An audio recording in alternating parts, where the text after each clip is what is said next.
গুরুর চরণধুলি আশীর্বাদ, তার সাথে সাথে হে গৌর ও কৃষ্ণ ভক্ত মন্ডলী এবং আমার ভক্তিমতী মায়েরা, আপনাদের সকলের পদরেণু আশীর্বাদ মস্তকে ধারণ করে আজকে শুরু করলাম প্রভুর নাম ও গুণ সংকীর্তন।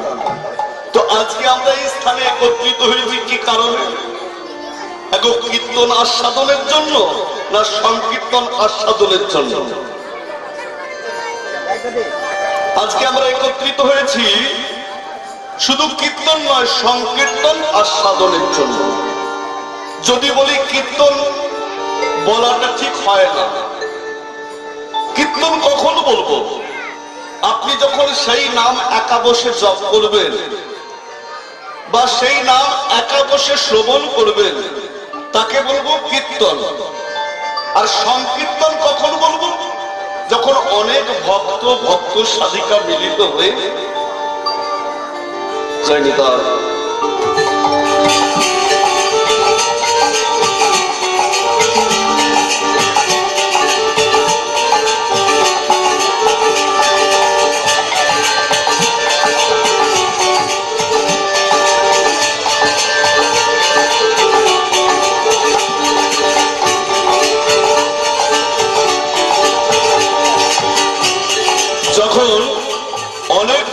ভক্ত সাধিকা মিলিত হয়ে প্রভুর নাম রূপ গুণ লীলা শ্রবণ করব বা উচ্চারণ করব, তাকে বলবো সংকীর্তন। তাহলে কীর্তন বাবা কাকে বলে? নাম রূপ গুণাদিনা মোচাই ভাষাত কীর্তনম। ভগবানের নাম রূপ গুণ লীলা উচ্চ স্বরে উচ্চারণ করাকেই বলা হয় কীর্তন। সেটা এক বচন। আর সংকীর্তন হলো বহু মিলিতা কীর্তন সংকীর্তনমপি তুচ্ছতে। সকল ভক্ত একত্রিত হয়ে উচ্চ স্বরে প্রভুর নাম রূপ গুণ লীলা উচ্চারণ করাকেই বলা হয় সংকীর্তন। সংকীর্তন কথা তোমার বহু বচন।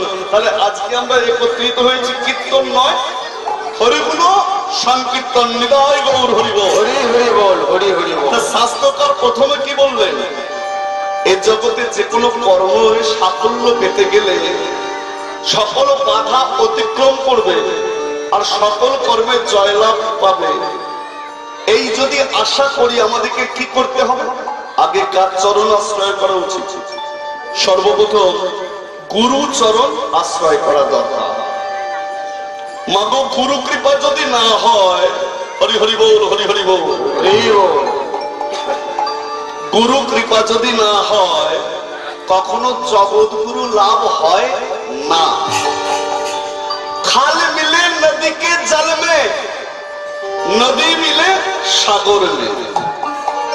খালের জল বাবা বয়ে যায়, তার একটা মনের আশা আছে।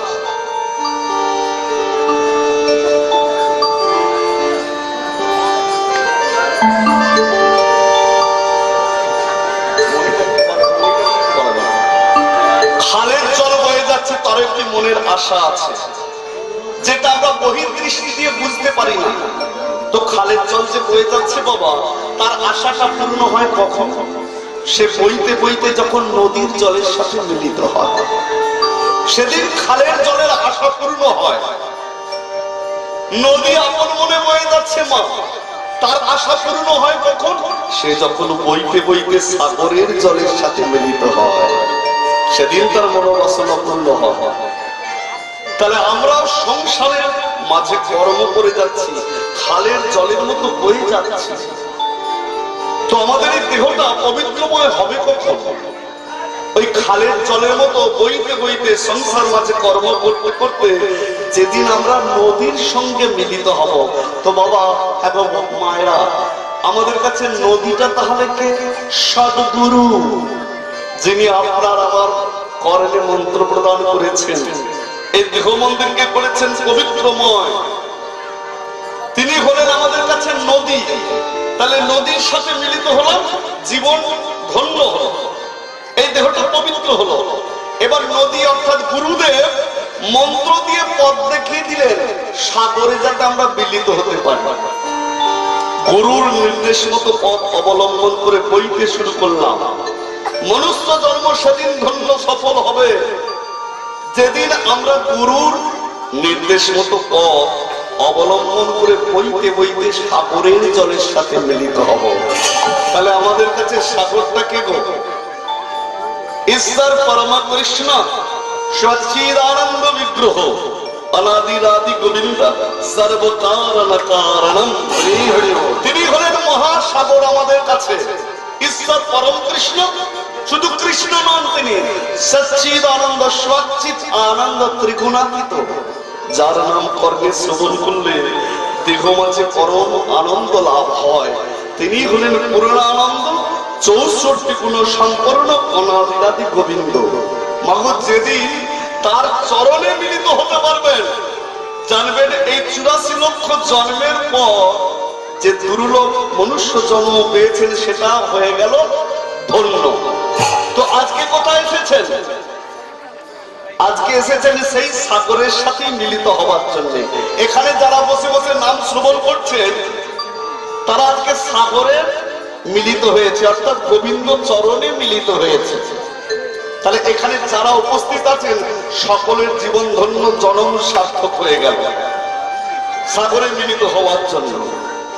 তাই তো বৈষ্ণব কবি কলম দিয়ে গেছেন, গুরু কৃষ্ণ রূপ হয় শাস্ত্রে প্রমাণে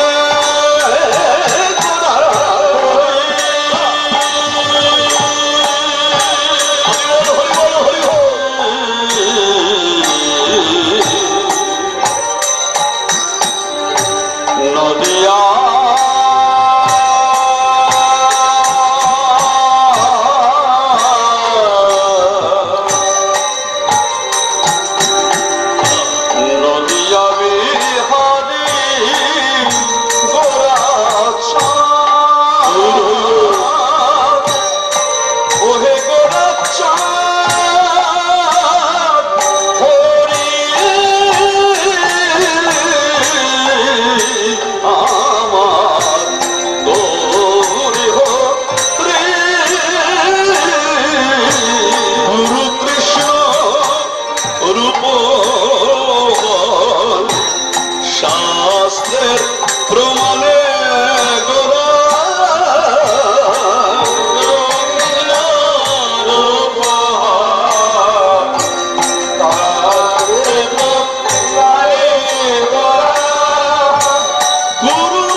কৃষ্ণের আরেক রূপ শাস্ত্রের প্রমাণে গুরু রূপে কৃষ্ণ কৃপা করেন ভক্ত করে। হ্যাঁ গো মা, এই কথাটার অর্থ কি?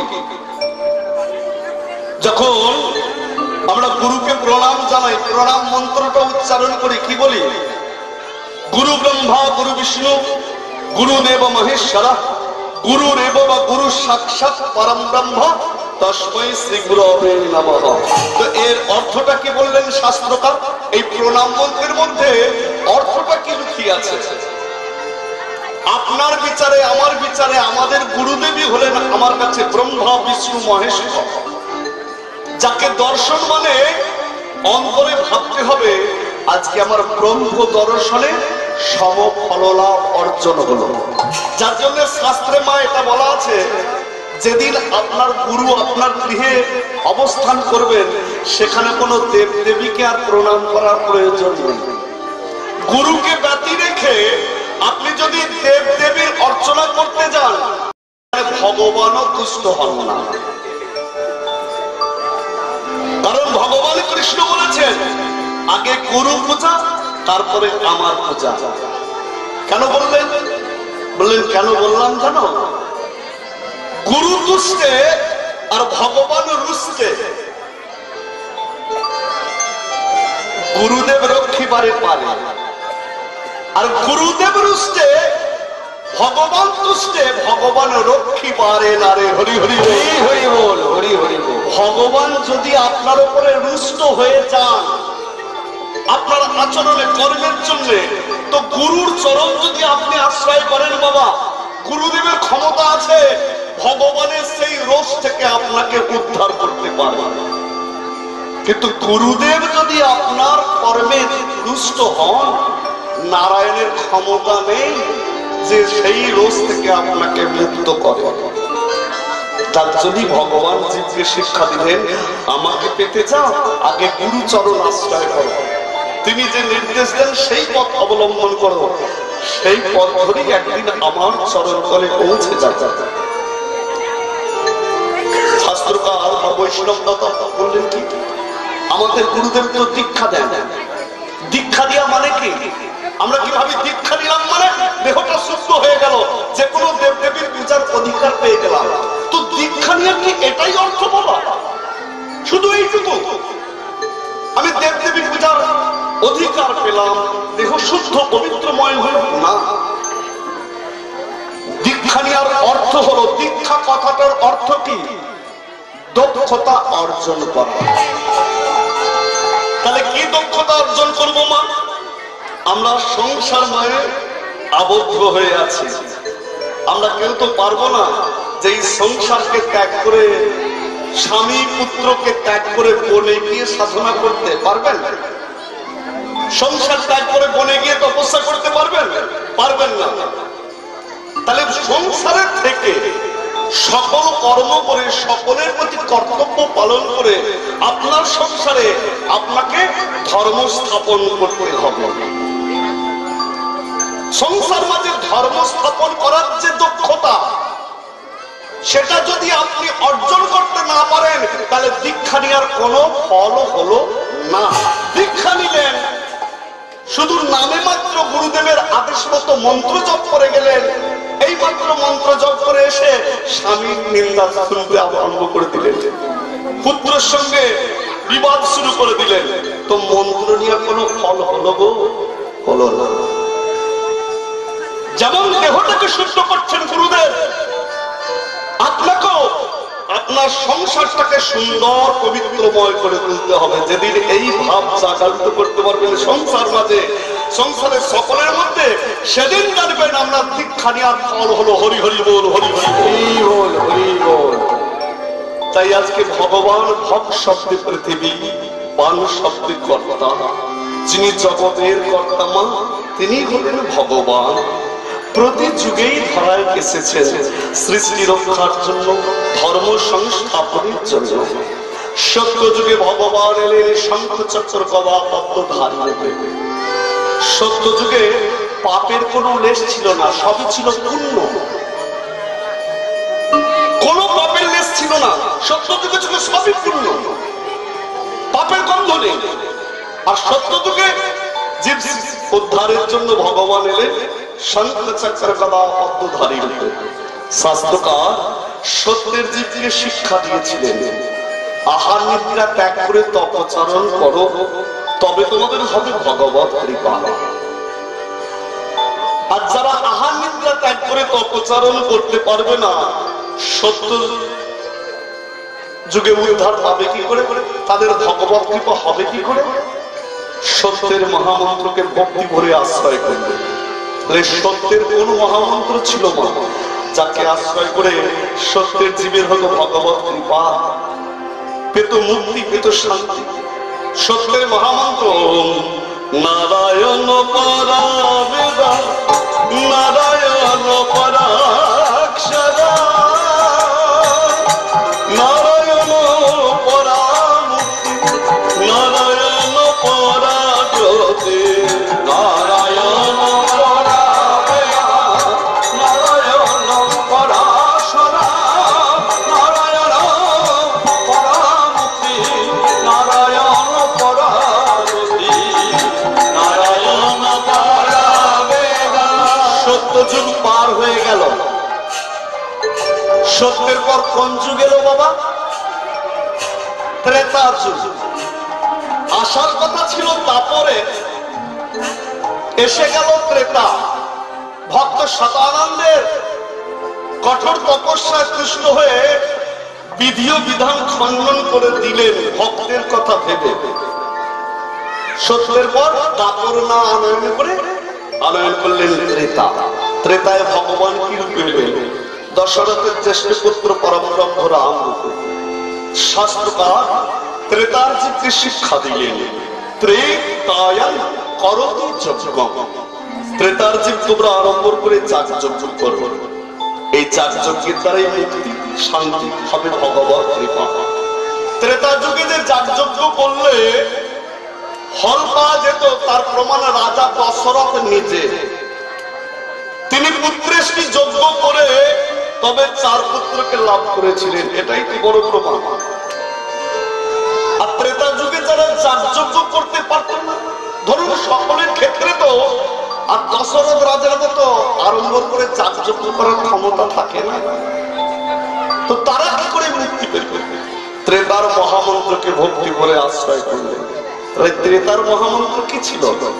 রাম নারায়ণ মুকুন্দ মধুসূদন কৃষ্ণ কেশব কংসারে হরে বৈকুণ্ঠ বামন।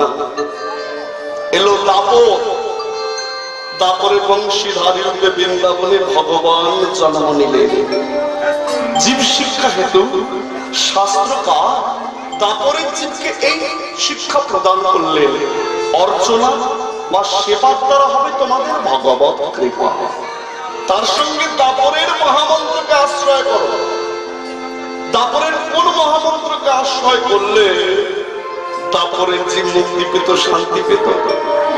হরে মুরারে মধু কৈত গোপাল গোবিন্দ মুকুন্দ সৌরে। হরে মুরারে মধু কৈত গোপাল গোবিন্দ মুকুন্দ নারায়ণ কৃষ্ণ বিষ্ণু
সত্য ত্রেতা দাপর পার হয়ে গেছে।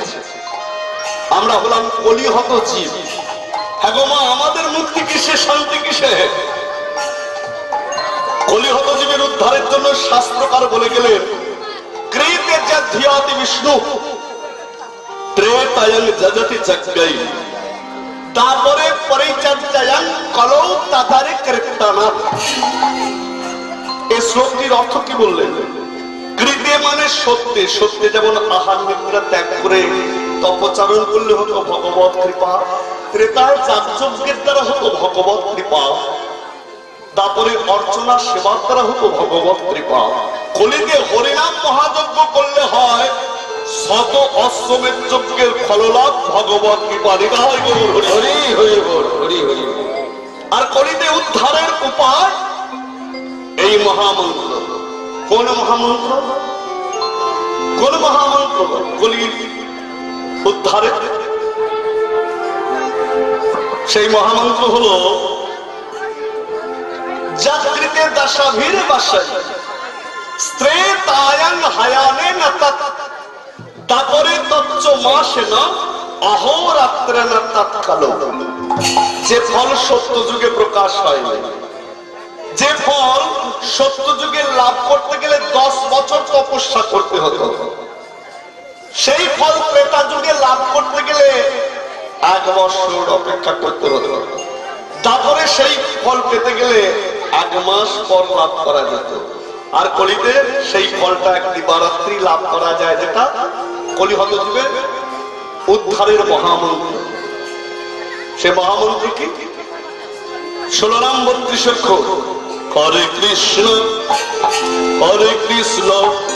কৃষ্ণ কৃষ্ণ হরে হরে, হরে রাম রাম রাম হরে হরে, হরে কৃষ্ণ কৃষ্ণ কৃষ্ণ হরে হরে, হরে রাম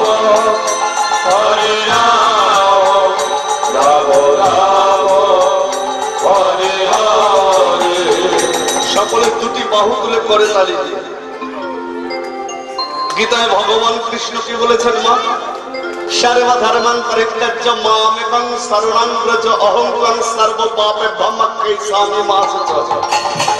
এই জগতে তোমার নিজের বলে যা কিছু আছে আগে আমার চরণে অর্পণ করো।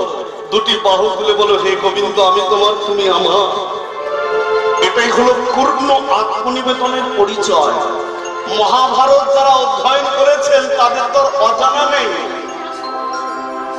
দ্রৌপদী যখন বসন হরণ করার চেষ্টা করেছিল, কে? দুঃশাসন, দুর্যোধনের আদেশে। পারেনি। কেন পারেনি? কৃষ্ণ তাকে এত বসন প্রদান করেছিল যে দুঃশাসন পারেনি তার অঙ্গের বসন শেষ করতে। তো কৃষ্ণ শুধুই তাকে বসন দিয়ে দিবে? আপনার ব্যাংকে যদি টাকা জমা না থাকে, আপনি যদি বলেন আমি সুদ পাবো, কোথা থেকে সুদটা সরকার আপনাকে দেবে? আপনার পাসবইয়ে তো টাকা জমাই নেই, তো সুদটা আপনি কোথা থেকে পাবেন? সরকার কোথা থেকে দেবে? তদ্রূপ আপনার যদি কর্মর কিছু না থাকে পূর্বে, গোবিন্দকে ডাকলেই গোবিন্দ কি দিয়ে দেবেন? আজকে যে দাদার নামযজ্ঞ করাচ্ছেন, দাদা করাচ্ছেন না, দাদার মাধ্যম দিয়ে নামযজ্ঞ হচ্ছে। এটা কি এক জন্মের তপস্যার ফল? তাহলে আমরা তো কীর্তনীয় আপনাদের দ্বারে দ্বারে হরিনাম বিলায় বেড়াচ্ছি, কত আসর যাচ্ছি, কত ভক্তকে নাম শ্রবণ করাচ্ছি। তাহলে আমরা সকলে সব সময় আমাদের মঙ্গলের জন্য আমাদের গৃহে নামযজ্ঞ করতে পারছি না কেন? আমাদেরকে গোবিন্দ বলেছেন ওরা শুধু আসরে আসরে মানুষকে শুনিয়ে বেড়া, তোদের এখনো সেই পুণ্য অর্জন হয়নি যে ভক্তের সেবা নিবি আর ভক্তকে নিজের গৃহে এনে তাকে নাম শ্রবণ করা। এখনো সেই পুণ্য হয়নি নিশ্চয়ই, কিন্তু দাদার পূর্বজন্মে নিশ্চয়ই কিছু কর্ম ভালো ছিল বলি আজকে এত ভক্ত সাধিকা চরণ ধরে এখানে পড়েছে। সকলেই মিলিত হয়ে তার নামগুলো সংকীর্তনতা আস্বাদন করছি, শ্রবণ করছি। তাহলে পূর্বে কিছু ছিল বলে গোবিন্দ এ জন্মে তাকে প্রদান করেছে।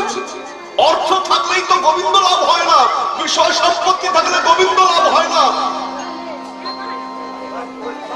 যদি বিষয় সম্পত্তি অর্থে গোবিন্দকে লাভ করিয়ে দিতে পারতো, তাহলে রাজা যারা ছিল, মন্ত্রী যারা ছিল, যারা এসির মধ্যে বসবাস করে, তারা আগে গোবিন্দের দর্শন পেত।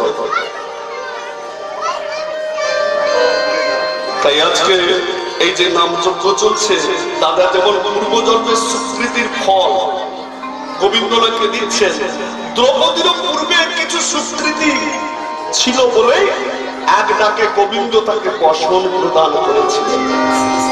একটি নয়, দুটি সুকৃতি ফল ছিল দ্রৌপদী, যার জন্য এক ডাকে সভা মাঝে গোবিন্দ তাকে এত বসন দিলেন, দুঃশাসন পারল না তার অঙ্গ থেকে বসন শেষ করতে।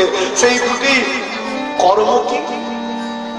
যখন ভগবান কৃষ্ণচন্দ্র সুদর্শন চক্র করে শিশুপালকে নিধন করেছিলেন, তা শিরচ্ছেদ করে দিয়েছিলেন। শিরচ্ছেদের পর সুদর্শন চক্র যখন ভগবান কৃষ্ণের অঙ্গুলিতে আবার ফিরে এলো, ওই সুদর্শন চক্রের আঘাতে ভগবানের হাতের অঙ্গুলিটি ক্ষতবিক্ষত হয়ে গিয়েছে, রক্তের ধারা প্রবাহিত হচ্ছে এই অঙ্গুলি দিয়ে। সভামাজে সকলে আছে, সকলে দর্শন করছে, কারো অন্তর কেঁদে ওঠে। কিন্তু দ্রৌপদী দাঁড়িয়ে দেখছে সকার ওই অঙ্গুলি থেকে রক্তের ধারা প্রবাহিত হচ্ছে।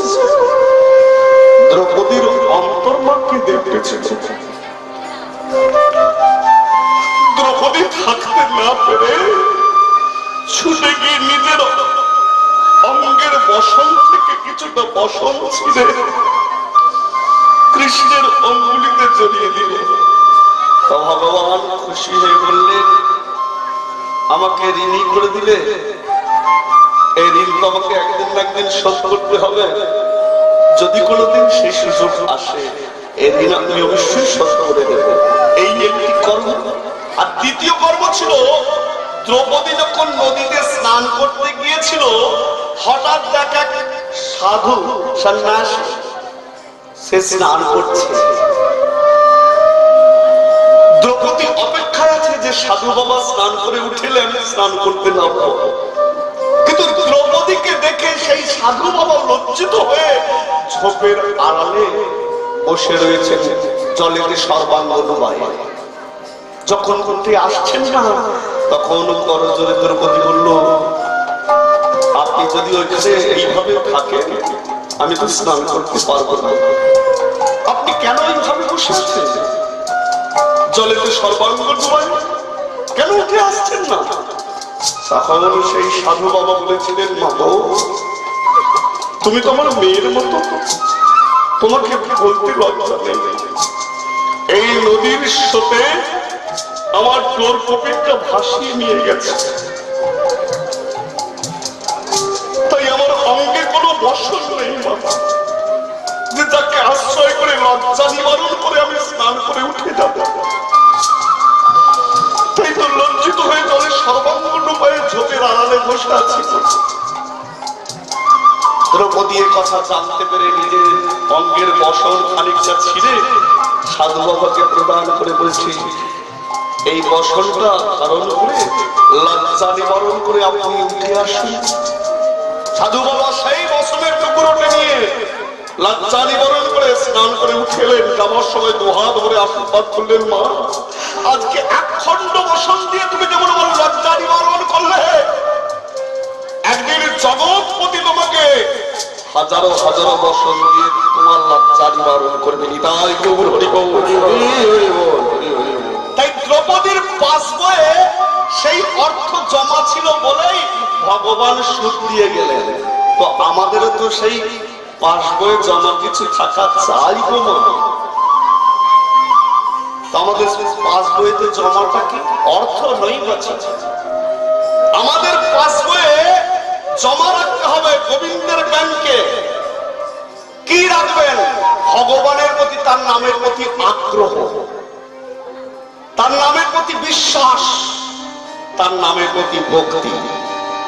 যেদিন গোবিন্দের ব্যাংকের ওই পাঁচ বইতে আপনার গোবিন্দ নামের প্রতি, গোবিন্দের প্রতি ওই আগ্রহরূপ অর্থ, বিশ্বাসরূপ অর্থ, ভক্তিরূপ অর্থ জমা করবে, সেদিন নিতাই গৌর হরিবল বলে হয়ে যাবে মুক্তি।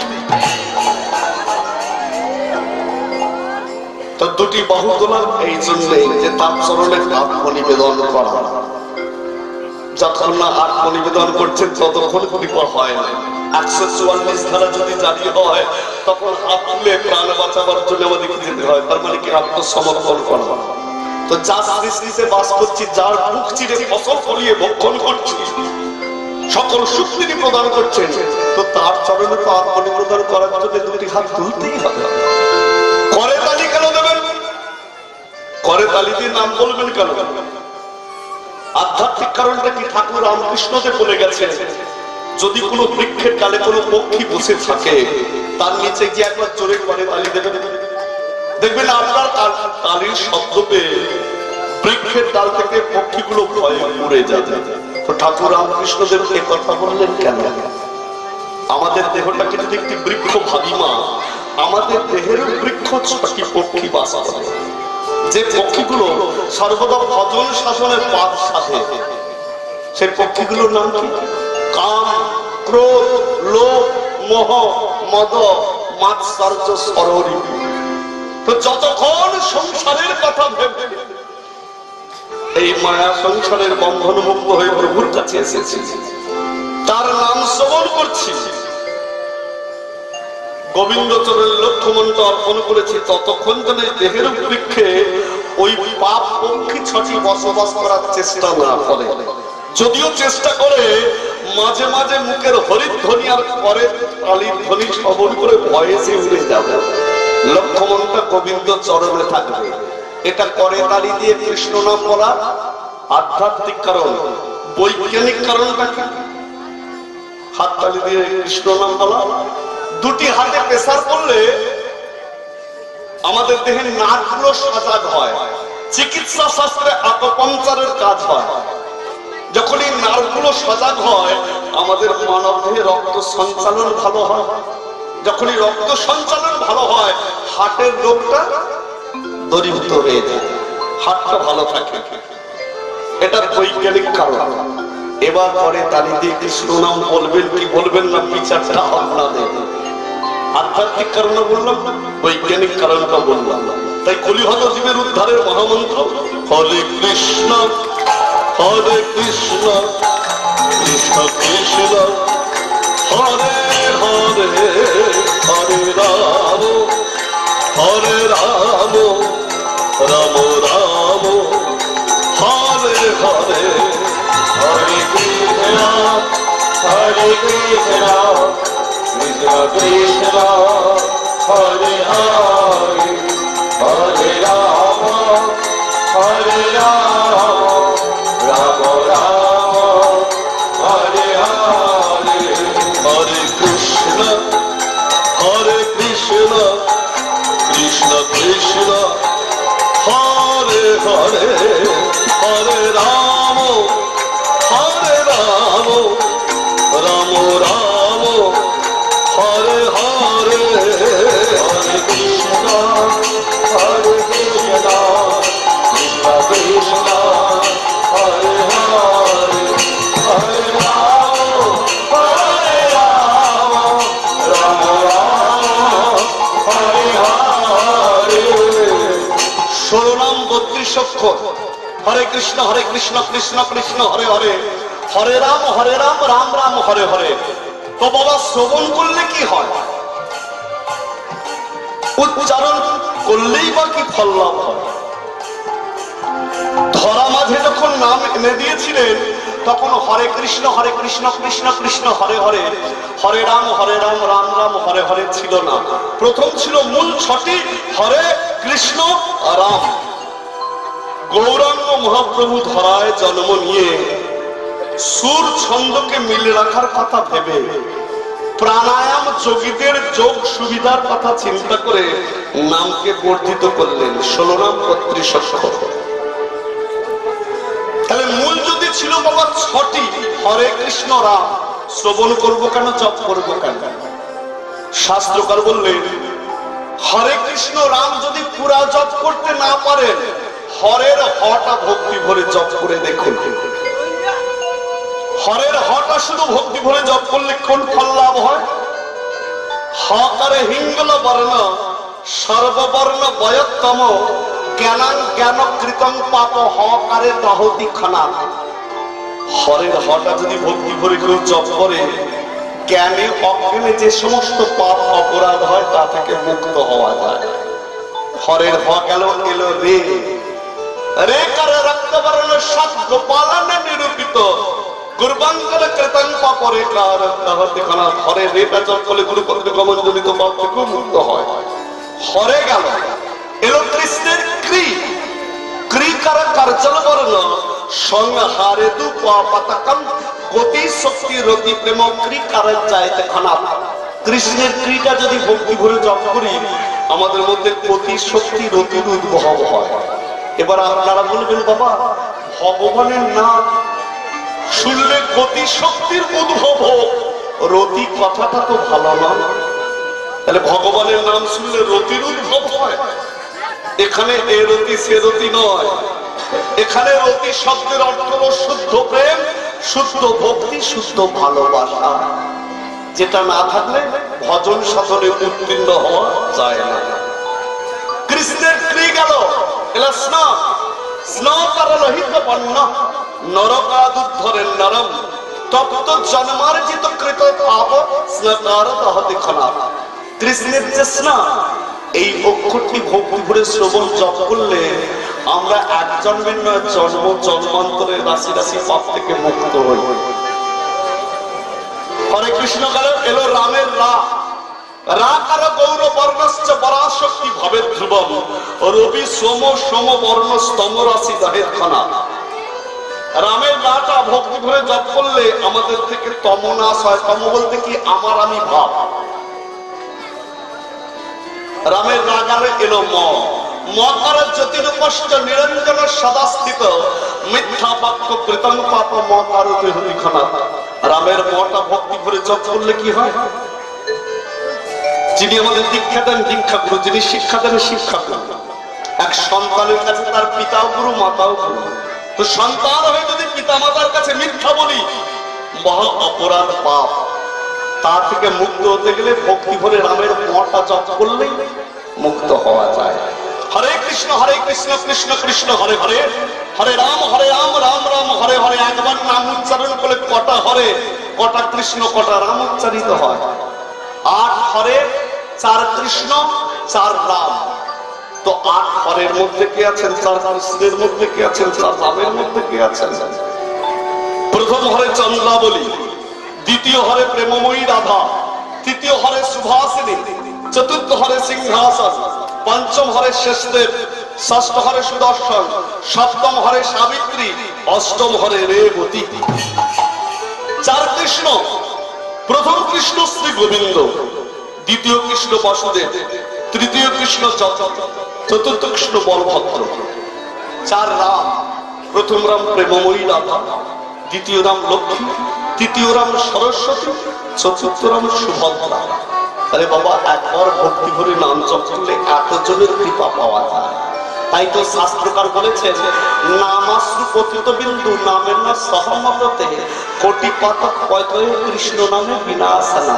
অর্থাৎ এক কৃষ্ণ নামে যত পাপ হবে পাপীর সাধ্য নেই, সারা জীবন ধরে সে তত পাপ করতে পারে। তাই তো মহাপ্রভু জীবের দ্বারে দ্বারে মহামন্ত্র বিলায় বললেন তোরা আয় না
তোমাদের উদ্ধারের জন্য মহামন্ত্র যে ধরা মাঝে এনে দিলাম, নামটাকে যদি আশ্রয় না করো, মনটা যদি না মাতাও, তাহলে নামের কত গুণ কত ক্ষমতা আছে বুঝবে কি করে? যার জন্য শাস্ত্রকার বলে গেছেন যে এক কৃষ্ণ নামে যত পাপ করে পাপীর সাধ্য নেই, সারা জীবন ধরে সে তত পাপ করে। পরক্ষণে আবার বলেছেন কোটি জন্ম করো যদি নাম সংকীর্তন তবে না মেলে ব্রজের নন্দেরী নন্দন রাধে রাধে আধি জয় আধি। একবার বলছেন এক নামের কৃপা, পরক্ষণে বলছেন হ্যাঁ এক নামের কৃপা, এটা ঠিক। আবার কোটি জন্ম জপ করলে যে কৃপা পাবে এটা কোনো গ্যারেন্টি নেই। এবার কিরম কথা, এই তো বললেন একবার নাম জপ করলে শ্রবণ করলে কৃপা, পরক্ষণে বলছেন কোটি জন্ম তপস্যা করলেও বা জপ করলেও কৃপা হবে কিনা বলা যাবে না। এর অর্থটা কি জানেন? যদি নামকে অন্তর থেকে ভালো না বাসতে পারেন, নিজেকে যদি ভাবতে না পারেন যে হে গোবিন্দ আমি তোমার অধম সন্তান, অধম ভক্ত, এই ভাব জাগরিত করে নাম জপ না করলে কৃপা পাওয়া সম্ভব নয়। নিজেকে অধম ভাবলে তবে নামের কৃপা হয় বাবা, তবে গোবিন্দ সঙ্গ লাভ হয়। আর নিজেকে অধম ভাবলে যে গোবিন্দ সঙ্গ লাভ করা যায়, গোবিন্দ আপনার তাকে ছাড়া দেবে, ছুটে আসবে, তার প্রমাণ মহাভারতেই আছে। কুরুক্ষেত্রে মহাযুদ্ধের কথা ভেবে দেখুন, মহাযুদ্ধে পাণ্ডবরা নিজেদিকে কৃষ্ণের অধম সন্তান, অধম ভক্ত ভাবতে পেরেছিল বলে সেই মহাযুদ্ধে ভগবানের সঙ্গ পেয়েছিল। কৌরবরা অন্তর থেকে নিজেদিকে তার অধম সন্তান, অধম ভক্ত ভাবতে পারেনি, তাই শত চেষ্টা করেও মহাযুদ্ধে ভগবানের সঙ্গ তারা পায়নি। তাহলে আমরা যদি নিজেদিকে তার অধম সন্তান, অধম ভক্ত ভেবে নামকে আশ্রয় করি, এক নামই কৃপা। আর যদি নিজের মধ্যে অহংকার গজগজ করে সারা জীবন কৃষ্ণ নাম জপ করেন, কোটি জন্ম জপ করেন, কোনো ফল হবে না। যার জন্য নাম যজ্ঞ করতে গেলে অন্তত 5টা বাড়ি থেকে ভিক্ষা করে আনতে হয়। অধম ভাবটা চাকরি কি করে আমাদের মধ্যে? মুখে বলে দিলাম হে গোবিন্দ আমি তোমার অধম সন্তান, অধম ভক্ত না, অন্তর থেকে ভাবটা জাগাতে হবে। তাহলে অন্তর থেকে আপনি অধম এই ভাব জাগবে কি করে? নাম যজ্ঞ যখনই করাবেন অন্তত 5টা বাড়ি থেকে ভিক্ষা করে আনবেন। ভিক্ষা করলে কি হয়? অহংকার নাশ হয়। যখনই অহংকার নাশ হলো, দীনতা প্রকাশ পায়, তখন নিজেকে অধম মনে হয় যে আমি অধম বলেই তো আজকে দাঁড়ে দাঁড়ে ভিক্ষার পাত্রে দাঁড়িয়েছি, সকলের সেবা নিব বলে। শিবাস পণ্ডিত রাজা ধীরাজ ছিলেন বাবা, তিনি মহাপ্রভু সেবার জন্য আয়োজন করেছিলেন। মহাপ্রভু যখন ভক্তদের সাথে শিবাস পণ্ডিতের গৃহে গেলেন, তো অদ্বৈত থেকে বললেন শিবাস সেবার আয়োজন করেছো? বললো হ্যাঁ। সেবার আয়োজন তো করেছো, 5 বাড়ি থেকে ভিক্ষা করে এনেছিলেন? তখন শিবাস পণ্ডিত হাসতে হাসতে বলল আমি রাজা ধীরাজ, আমার অভাব কি? আমি ভিক্ষা করতে যাবো কোন দুঃখে? আমার তো অভাব কিছু নেই। তখন অদ্বৈত আচার্য বললেন তুমি প্রভুর সেবা নিতে পারবে না। কেন? হ্যাঁ গো শিবাস, তোমার সবকিছু আছে, কিন্তু তোমার মধ্যে আমি অধম তার ভক্ত, অধম তার সন্তান এই ভাব নেই। এই ভাবটাকে জাগাবার জন্যই দাঁড়ে দাঁড়ে ভিক্ষা করতে যাওয়া। যাও মালিনীকে নিয়ে তুমি 5 বাড়ি থেকে ভিক্ষা করে আনো, দেখবে ভিক্ষার পাত্র নিয়ে যখন কারু দাঁড়ে দাঁড়াবে তখন নিজেকে কত হীন মনে হবে, আর সেটাই হবে তোমার নিজেকে অধম ভাব জাগানো। যার যদি ভিক্ষা করতে যা, অনেকে দেখবেন বলে কি হবে, পয়সা থাকতো নিজের পকেট থেকে খরচা করে হরিনাম করা। কেউ যদি হরিনাম করে, আপনি তিলক সেবা করছেন, তুলসীর মালা ধারণ করছেন, দেখবেন আপনার পাশের ঘরে বলবে হালে বৈষ্ণব হয়েছে।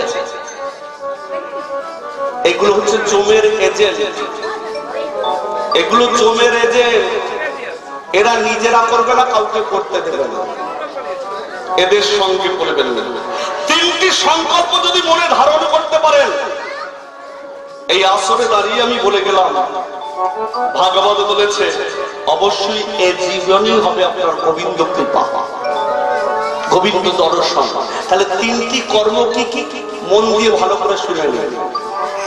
কোন 3টি কর্ম করলে আপনি এই জীবনেই পাবেন ভগবানের দর্শন, তার কৃপা? প্রথম সংকল্প হলো এই জগতে যা কিছু দর্শন করলে আপনার দেহ মন হবে অপবিত্র, তা আপনি কোনোদিন দর্শন করবেন না। দুই, যে কথা মুখে উচ্চারণ করলে আপনার দেহ মন অপবিত্র হয়ে যাবে, সে কথা কখনই মুখে উচ্চারণ করবেন না। যে কথা কর্মে শ্রবণ করলে আপনার দেহ মনকে করে দেবে অপবিত্র, পবিত্র ভাব নাশ হয়ে যাবে, কর্মে সে কথা জীবনে কোনোদিন শ্রবণ করবেন না। এই তিনটে সংকল্প যদি মানব জীবনে কেউ ধারণ করে চলতে পারে, এই জন্মেই হবে তার কৃষ্ণ দর্শন। নিতাই গৌর হরি বল, হরি হরি বল, হরি হরি বল। এই যে আজকে বসে বসে নাম শ্রবণ করছেন, দাদা এত অর্থ ব্যয় করে নাম যজ্ঞ করাচ্ছে, একটি ঘোষণা তো আজকে শুধু নাম যজ্ঞ শ্রবণের জন্য আয়োজন করেননি। আপনারা যে এসেছেন, দয়া করে আপনারা মহাপ্রভুর প্রসাদ গ্রহণ করবেন। দাদা তারও আয়োজন করেছেন, যেন কেউ চলে যাবেন না।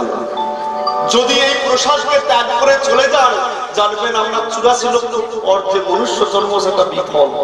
কোটি জন্ম তপস্যা করলে তবে মহাপ্রভুর এই এমন প্রসাদ মেলে। আর সেই প্রসাদকে যদি কেউ অবহেলা করে চলে যায়, তার মনুষ্য জন্মটাই হলো বিফল। তাই লীলা সমাপন হওয়ার পর দাদা যেমন আয়োজন করেছেন প্রভুর প্রসাদ, সেটা আপনারা করবেন, দেখবেন জীবন ধন্য জনম সার্থক হয়ে যাবে। তাহলে এই তিনটি সংকল্প মেনে চললে জীবন হবে সফল ধন্য। এই যে নাম যজ্ঞ আয়োজন করেছেন, এত ভক্তের সেবা নিচ্ছেন, এতে দাদা কি ব্যাংক ব্যালেন্স বেড়ে যাবে? বিষয় সম্পত্তি হবে? অর্থ হয়ে যাবে না। তাহলে নাম যজ্ঞ করাবো কেন? যদি মন্ত্রী না হতে পারি, রাজা না হতে পারি, বিষয় সম্পত্তি না পারে, তাহলে নাম যজ্ঞ করাবো কেন, শুনবো কেন? মহাপ্রভু নিজের মুখে এই হরিনাম শ্রবণ জপ করলে 7টি উপকারের কথা বলে গেছেন। প্রত্যেকটা কোম্পানি তার যে প্রোডাক্ট বার করেছে তার তো একটা উপকার আছে। দামি সাবান ব্যবহার করলে তার একটা উপকার আছে, শ্যাম্পু দামি ব্যবহার করলে তার একটা উপকার আছে। তদ্রূপ এই যে নাম মহাপ্রভু এনেছেন, এর 7টি উপকার আছে। 7টি আচরণ করতে হবে না, একটি যদি আচরণ করেন তাহলে জীবন ধন্য। তো 7টি উপকারের মধ্যে প্রথম উপকারটা কি? চেত দর্পণ মার্জনম। চেত মানে কি? চিত্ত। দর্পণ মানে কি? আয়না। এই নাম শুনলে, জপ করলে হৃদয়ের দর্পণটা মার্জিত হয়। মনে মনে ভাববেন যে মন, চিত্ত, অহংকারটা একই বস্তু না। চিত্ত আলাদা, মন আলাদা, আর অহংকার আলাদা জিনিস। আমরা মনে মনে ভাবি চিন্তা হয় মনে, না, চিন্তা হয় চিত্তে। মনের কর্ম মনন করা। আর অহংকারের কি কাজ? অহং মানে কি? আমি।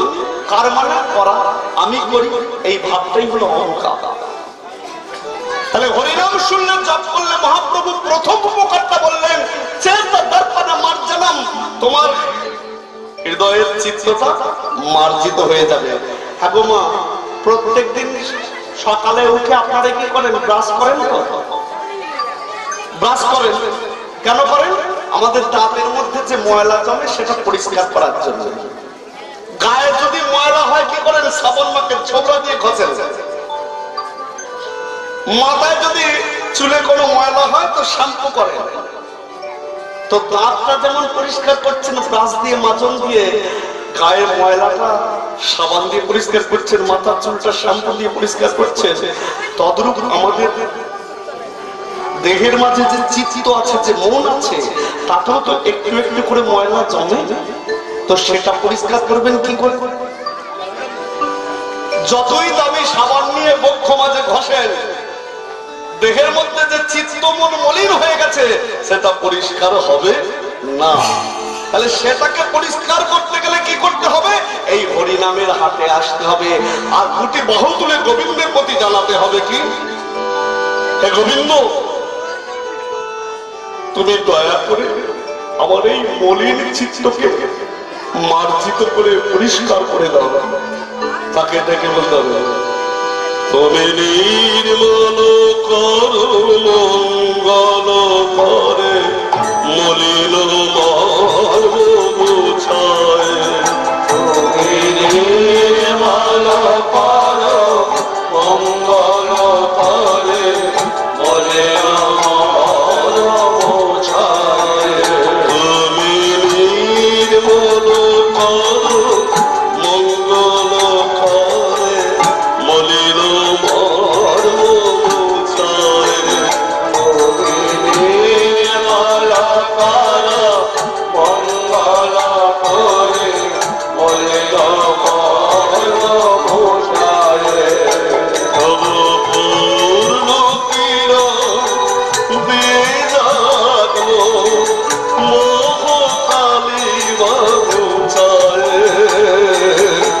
মলিন মর্ম বুঝায়। আমি নির্মল করো মঙ্গল করো মলিন মর্ম বুঝায়।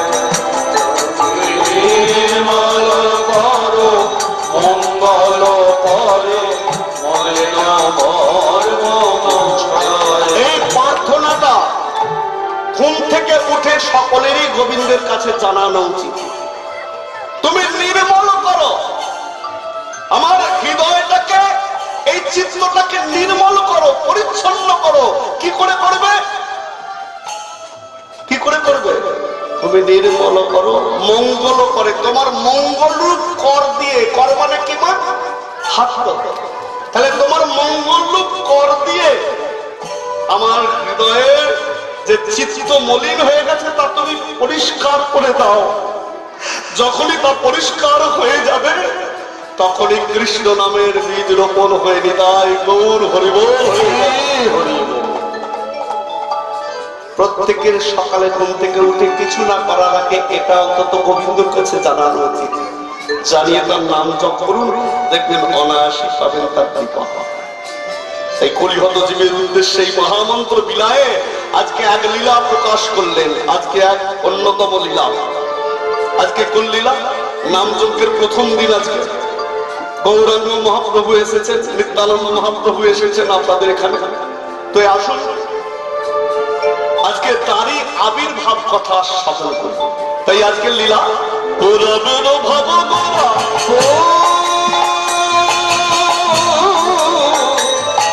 গোরা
আনন্দের সীমা নাই গো, আনন্দের সীমা হলো আনন্দের সীমা নাই গো, আনন্দের সীমা নাই গো। পূর্ব ভাবে ভাবাবিত আনন্দের সীমা নাই গো, ভাবে ভাবাবিত আনন্দের সীমা নাই গো, আনন্দের সীমা নাই গো।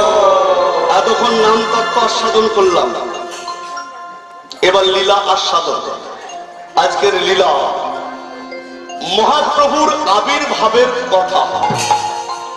প্রভু যে এলেন জীব উদ্ধার করতে, কিভাবে এলেন, কাকে প্রতিশ্রুতি দিয়ে এলেন, কার গর্ভে আশ্রয় নিলেন, কতদিন আশ্রয় নিয়েছিলেন, এই লীলার মধ্যে সেই প্রকাশ হবে। তাই আসুন আস্বাদন করি। লীলা আস্বাদনের আগে সর্বপ্রথম সকলে মিলিত হয়ে পরে তালি দিয়ে একবার গোপীচরণ স্মরণ। গোপী কৃপা না হলে গোবিন্দ কৃপা হয় না।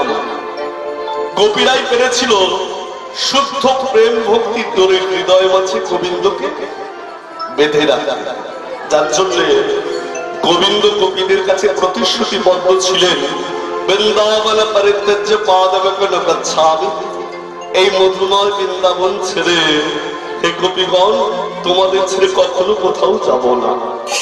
তাই তারি লীলা আস্বাদনের আগে আসুন সকলে, পরে তালি দিয়ে একবার গোপীচরণ স্মরণ করি।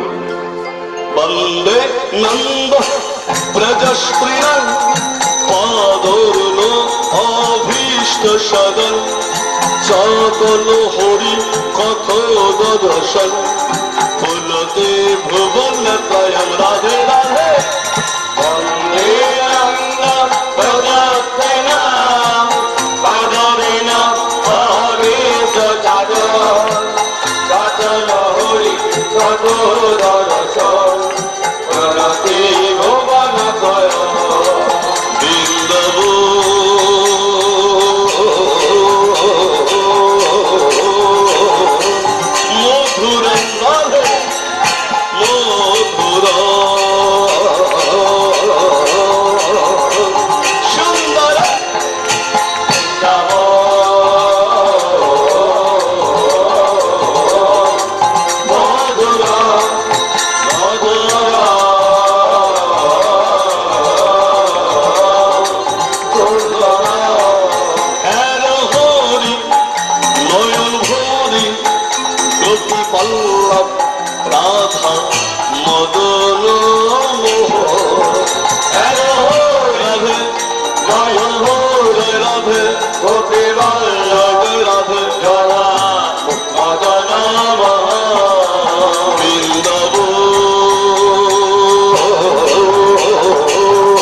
হর পার্বতী এক আসনে বসে আছেন। এমন সময় ভোলানাথ পার্বতীকে বললেন, জানো পার্বতী, কলিযুগের সাধনা ভিন্ন প্রকারের, তাই সকল বেদের সার, সকল দেবের সার আমি নারায়ণের আদেশ মতো এক মহামন্ত্র সৃজন করেছি। কলিহত জীব যদি এই মহামন্ত্রকে আশ্রয় করে, সে সারা পাপ থেকে মুক্ত হয়ে যাবে। একথা জানতে পেরে মা আমার বললেন, হ্যাঁ গো, সেই মহামন্ত্র যদি তোমার কাছেই রইল, আমার সন্তানটা মুক্তি পাবে কি করে? তুমি ধরা মাঝে জন্ম নাও, জন্ম নিয়ে আমার সন্তানদের সেই মহামন্ত্র শিক্ষা দাও। তো হাসতে হাসতে ভোলানাথ বললেন, আমি দেবের দেব দেবাদিদেব হতে পারি, আমি স্বয়ম্ভু হতে পারি, কিন্তু যতক্ষণ না নারায়ণ আমাকে অনুমতি দেন, আমি তো ধরায় অবতীর্ণ হতে পারি না।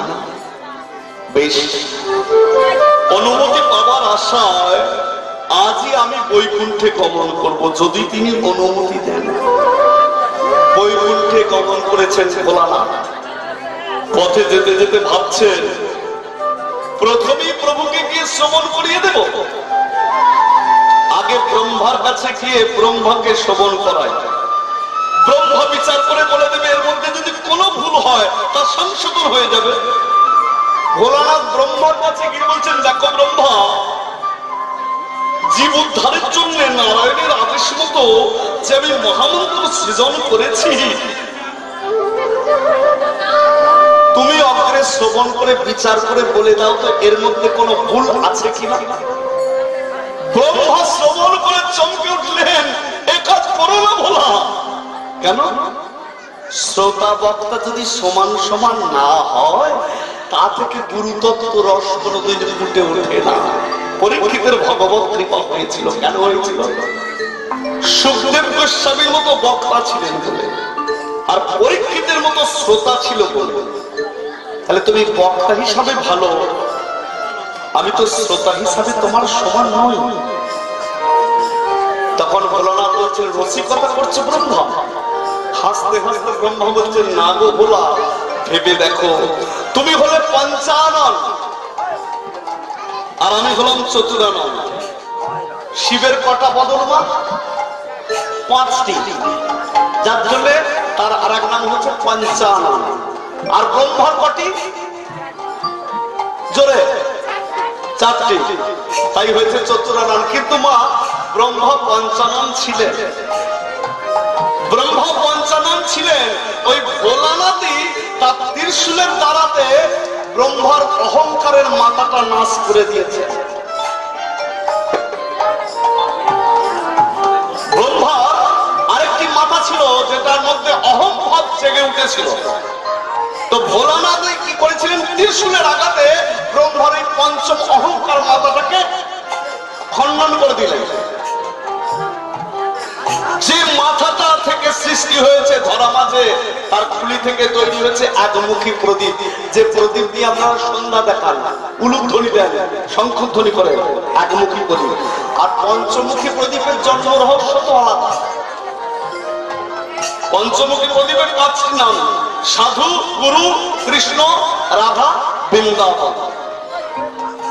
আর একমুখী প্রদীপ ব্রহ্মার এই অহংকারের মাথার খুলি থেকে তৈরি হয়েছিল।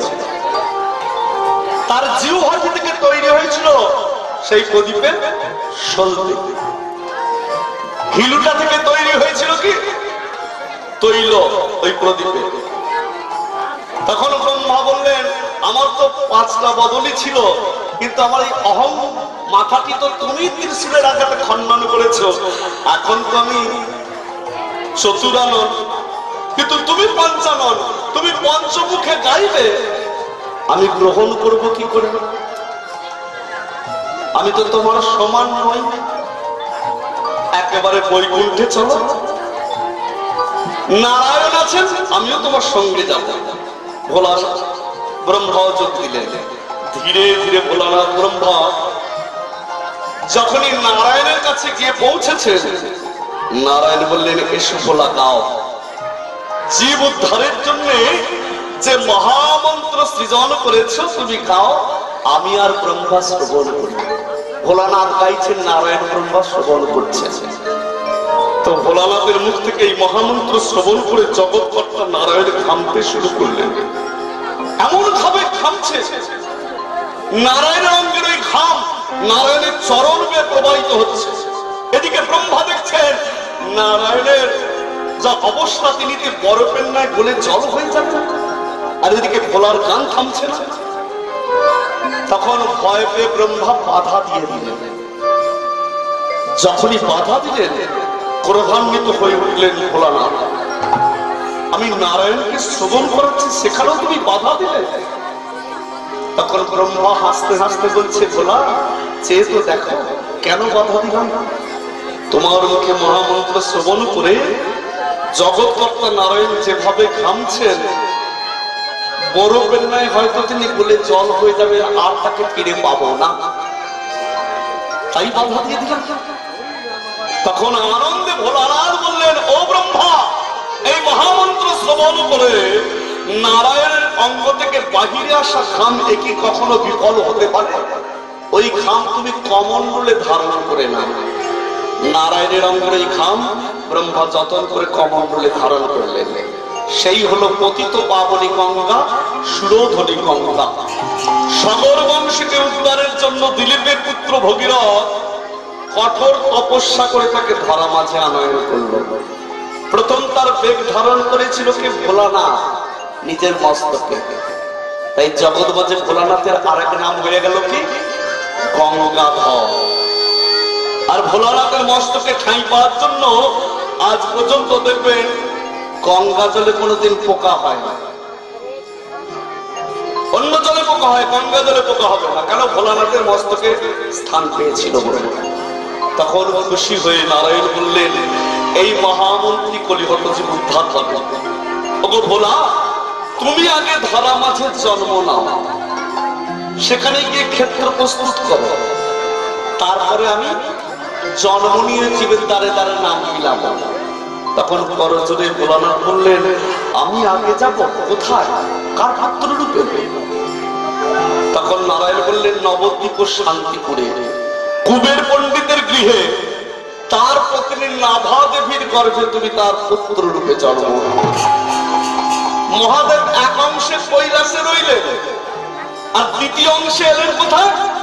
শান্তিপুরে কুবের পণ্ডিতের গৃহে তার পত্নী নাভা দেবীর গর্ভে তার পুত্র রূপে জন্ম নিলেন। জন্মের পর পিতা মাতা আদর করে নাম দিলেন কমলাক্ষ। পাণ্ডিত্যে আচার্য উপাধি লাভ করলেন, নাম হয়ে গেল কমলাক্ষ আচার্য। ধীরে ধীরে বড় হয়ে উঠলেন।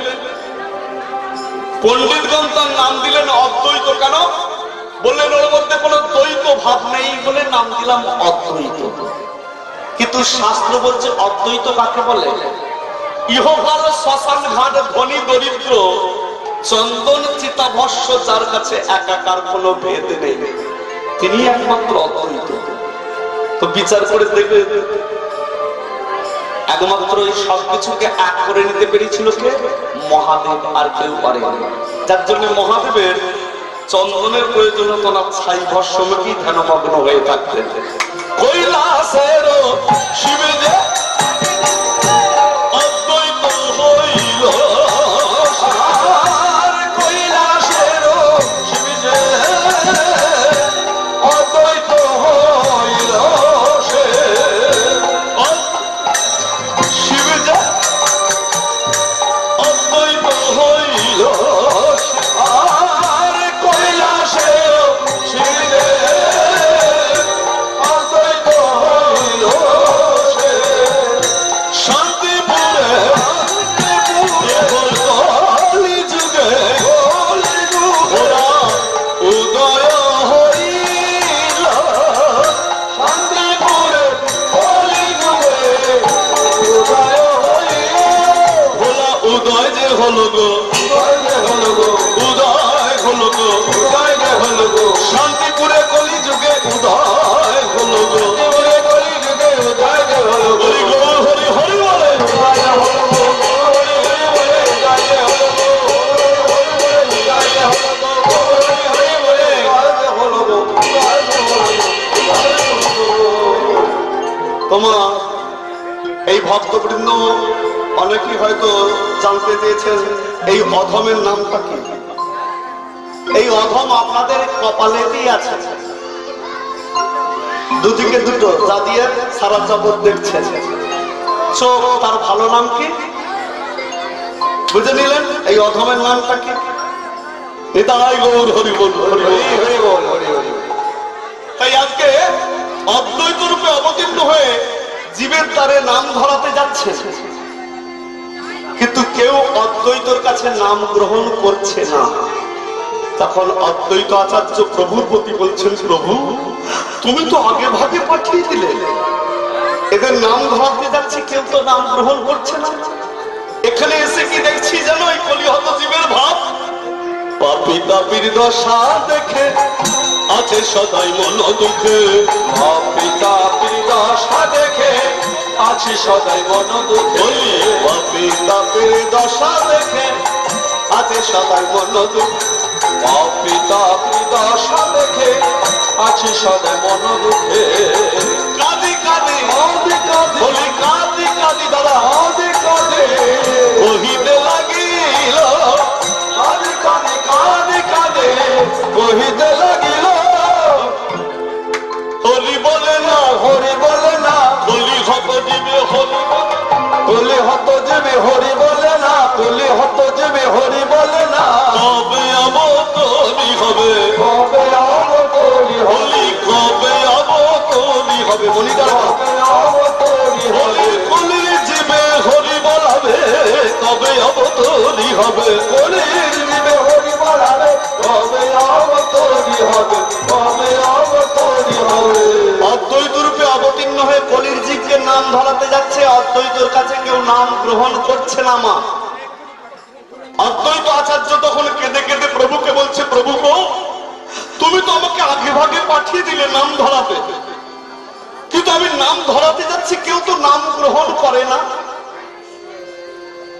হ্যাঁ গো, এখানে এসে কি দেখছি যেন কলিহত জীব সবাই আছে মায়ার ঘরে, মুখে নাহি বলে হরি। সংসার মাঝে শুধু আমার আমার আমার আমার করে যাচ্ছে, হরি বল বলতেই চায় না। মা, আপনাদের মনে প্রশ্ন জাগবে যে যিনি কৈলাসের মহাদেব অদ্বৈত রূপে এসেছেন, তিনি এত বড় মিথ্যা কথা কি করে বলছেন? গ্রামে গ্রামে নগরে নগরে সর্বত্রই তো হরিনাম যজ্ঞ চলছে বাবা। আমরা নাম শুনে হেমদণ্ড বাহুকুলে করে তালি দিয়ে বলছি হরি হরি বল, হরি হরি বল। তাহলে অদ্বৈত আচার্য তিনি এত বড় মিথ্যা কথা বললেন কেন যে কলিহত জীব হরি বল বলে না? অদ্বৈত বলছেন আমি মিথ্যা কথা বলি না। ভাব দুই প্রকারের, কি কি? বহিরাঙ্গ ভাব, অন্তরঙ্গ ভাব। কলিহত জীব বহিরাঙ্গ ভাবকে আশ্রয় করে হাত তুলে করে তালি দিয়ে বলে হরি হরি বল, হরি হরি বল। কিন্তু সকল ভক্তের অন্তরঙ্গ ভাবটা কি এক? সকল ভক্তের অন্তরঙ্গ ভাবটা এক? এই ভারতবর্ষে সকল ভক্তের মন যদি এক হতো, তাহলে এই ভারতবর্ষের মাটিতে কি করোনা ভাইরাস আসতে পারত?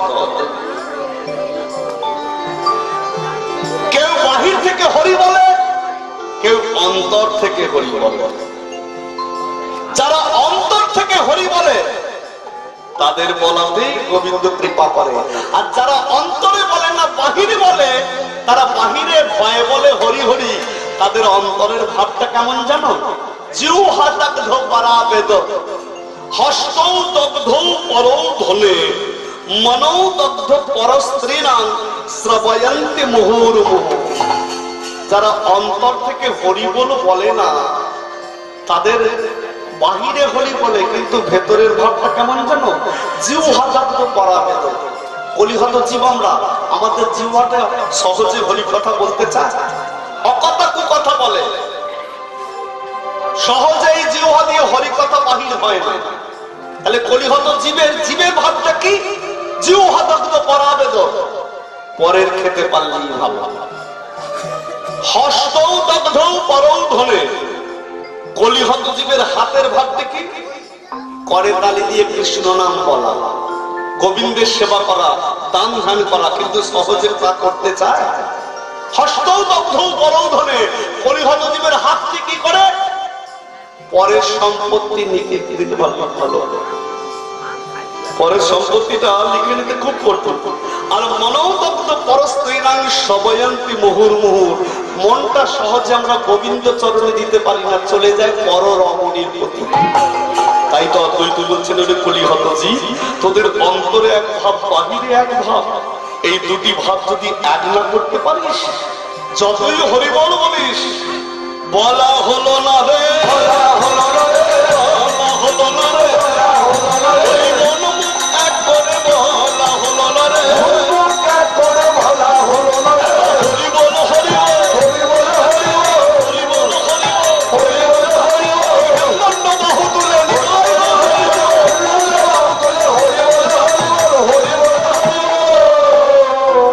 তাই তো অদ্বৈত আচার্য কেঁদে কেঁদে বলছেন, প্রভু গো, তুমি দুবার প্রতিশ্রুতি দিয়েছিলে যে ধরা মাঝে জন্ম নিয়ে জীবের দ্বারে নাম বিলায় জীবকে উদ্ধার করবে। একবার বৈকুণ্ঠে প্রতিশ্রুতি দিয়েছিলে ব্রহ্মার সম্মুখে, আর একবার প্রতিশ্রুতি দিয়েছিলে কোথায়? রাস মণ্ডলীতে গোপীদের মাঝে। ভগবান বৈকুণ্ঠে যে ব্রহ্মার কাছে ভোলানাথকে প্রতিশ্রুতি দিয়েছিলেন ধরা মাঝে জন্ম নিয়ে জীবের দ্বারে নাম বিলায় জীব উদ্ধার করবে, সেটা তো বললাম। আবার কৃষ্ণ অবতারে রাসমণ্ডলীতে গোপীদের মাঝে ভোলানাথকে তিনি কখন প্রতিশ্রুতি দিয়েছিলেন যে ধরায় জন্ম নিয়ে জীবের দ্বারে নাম বিলায় জীবকে উদ্ধার করবেন? ভগবান কৃষ্ণ যখন রাসলীলা করেছিলেন, বংশী ধ্বনি করে গোপীদের তো আনয়ন করেছিলেন, তো সেই বাঁশির সুর সর্বমন্ত পাতাল ভেদ করে চারিদিকে ছড়িয়ে পড়ল, কেউ যেতে পারল না, সাহস হলো না, শুধু গোপীরা গেল। আর যোগমায়া ভগবানের ডাকে এসে রাজচক্র নির্মাণ করে তার রক্ষী হয়ে দাঁড়িয়েছিলেন, পাহারা দিচ্ছিলেন। যাবার সময় যোগমায়া ভোলানাথকে বলে গিয়েছিলেন, তুমি যেন যেও না, তুমি গেলে রসভঙ্গ হবে, লীলাপূর্ণ হবে না। ভোলানাথ বলেছিলেন আমি যাব না। মা আমার গিয়ে দ্বার রক্ষা করছেন, আর ভোলানাথ সেই লীলা দর্শনের আশায় মাথায় 1-8 ঘন্টা দিয়ে ধেই ধেই ধেই ধেই করে নৃত্য করতে করতে রাসমণ্ডলীতে উপস্থিত হলেন। গোবিন্দ অন্তর্যামী, তিনি জানতে পেরে বললেন, ছি ছি ছি ছি ভোলা, তুমি এসেছো এই লীলা দেখতে? বৃন্দাবনে এই লীলায় তোমার কোনো অধিকার নেই, তবে দুঃখ করো না, আজ যেমন গোপীদের নিয়ে করছে লীলা, একদিন আমি নিজেই তোমাদের মাঝে এই লীলা ব্যক্ত করে দেব। তবু ভোলানাথ সেখান থেকে জানেন। তখন গোপীদের মাঝে দাঁড়িয়ে গোবিন্দ ভোলানাথকে সেদিন প্রতিশ্রুতি দিয়েছিলেন, তোমার সম্মুখে ভোলা এই করিলাম পণ, নবদ্বীপে করব আমি গুপ্ত বৃন্দাবন। আমার গুপ্ত বৃন্দাবনে তুমি হবে অদ্বৈত আচার্য নারদ শিবাস, স্বয়ং ব্রহ্ম হবেন সেটায় ভক্ত হরিদাস, পিতানন্দ হবেন সেটায় বিশ্ব পুরন্দর, মা যশোদা হবেন সেটায় শচী কলেবর, বলাই দাদা নিতাই হবে জীবের দ্বারে নাম বিলাবে, একে একে যাব সর্বজন, গিয়ে নদিয়াপুরে গৌরাঙ্গ মূরতি ধরে করবো সেটায় গুপ্ত বৃন্দাবন। হরি হরি বল। কথা দিয়েছিলেন বলেই তো আজকে তিনি অদ্বৈত রূপে এসে কাঁদি কাঁদি অদ্বৈতে কতদিন বাকি প্রভু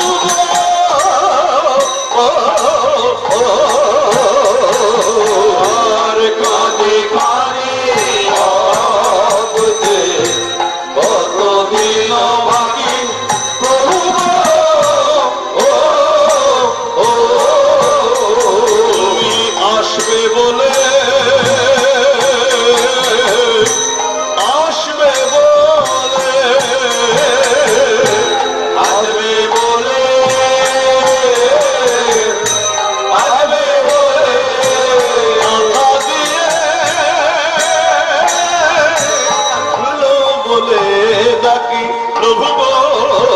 আসবে বলে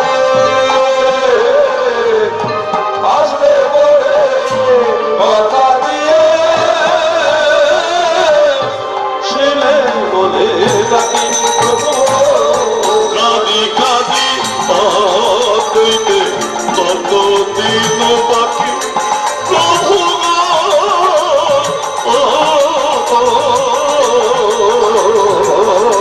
কাঁদি কাঁদি আজ কেঁদে কেঁদে অদ্বৈত আচার্যকে যখন গোবিন্দ আদেশ দিয়েছিলেন তেমনই তিনি অবতীর্ণ হয়েছেন। আর অদ্বৈত আজকে তাই কেঁদে কেঁদে প্রভুকে ডাকছে, তুমি এসো, এসে সৃষ্টি রক্ষা করো। শুধু কি ভোলানাথ একা এলেন আমাদেরকে উদ্ধার করতে? না, আর কে কি রূপে এলেন? ব্রজপুর জগন্নাথ বিশ্ব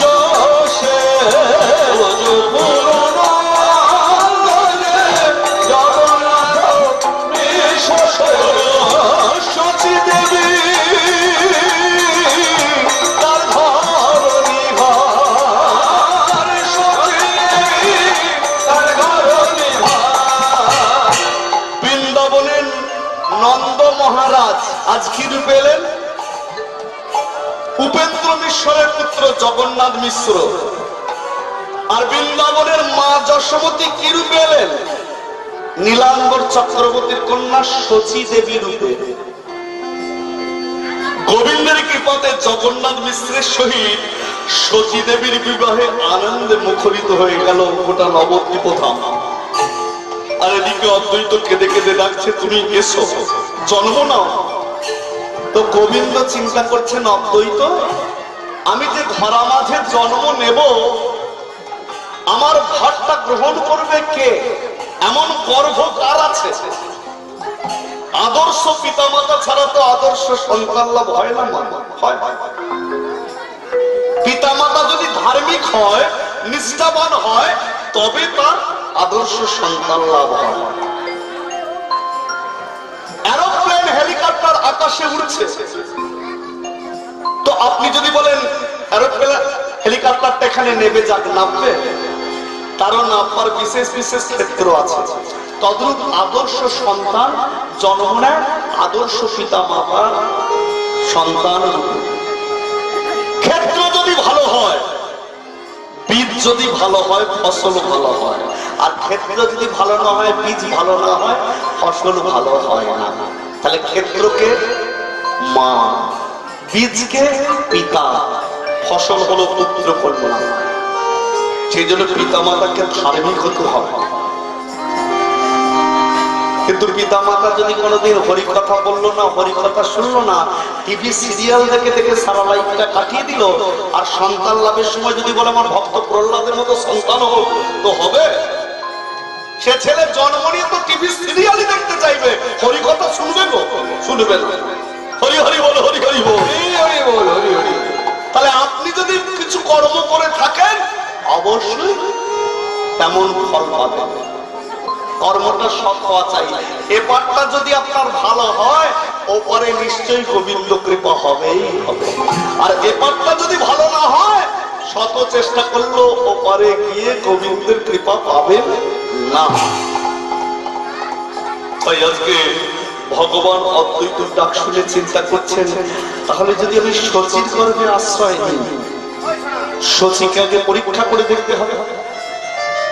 ঘাত প্রতিকার দিয়ে শচীকে আমাকে পরীক্ষা করতে হবে। শচী প্রকৃত আমার ভার দাহন করতে পারে কিনা, এই চিন্তা করে ভগবান শচীর গর্ভে আশ্রয় নেবেন বলে শচীকে পরীক্ষা শুরু করলেন। কেমন পরীক্ষা?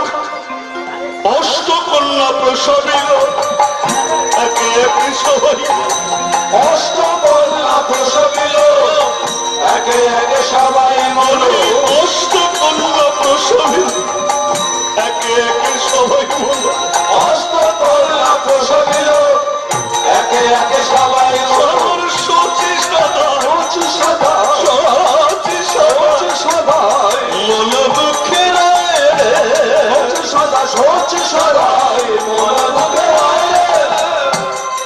বিচার জানো না, বিচার জানো না, কারণ বিধি বিচার জানো না, বিধি বিচার জানো না, কে তোমার নামে রেখেছে বিধি বিচার জানো না, কে তোমার নামে রেখেছে বিধি বিচার জানো না, বিচার জানো না।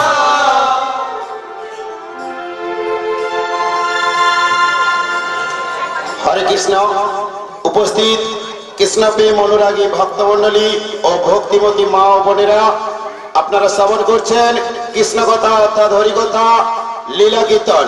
এই লীলা কীর্তন পরিবেশন হচ্ছে ভিয়াখালী গ্রাম নিবাসী ঈশ্বর গৌরচন্দ্র মাইতির বড় ছেলে বাবলু মাইতির হরিমন্দির প্রতিষ্ঠা এবং নিশিপর যোগে।